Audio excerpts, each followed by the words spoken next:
25.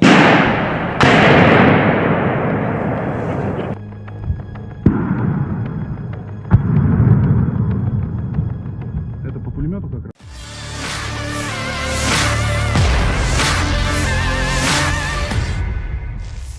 Militer Rusia menunjukkan sebuah potret mencekam mayat pasukan Ukraina yang bergelimpangan di hutan Kremenaya.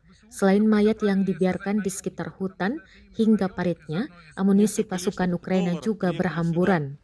Pasukan Ukraina ini sebelumnya terlibat pertempuran sengit melawan tentara Rusia. Rekamannya ramai beredar di Telegram pada Rabu 1 Maret 2023. Dalam keterangan unggahan disebutkan, inilah serangan di dekat Kremenaya. Tentara Rusia mengklaim sebagian pasukan Ukraina melarikan diri dari posisi mereka dan meninggalkan tubuh rekannya yang terbunuh.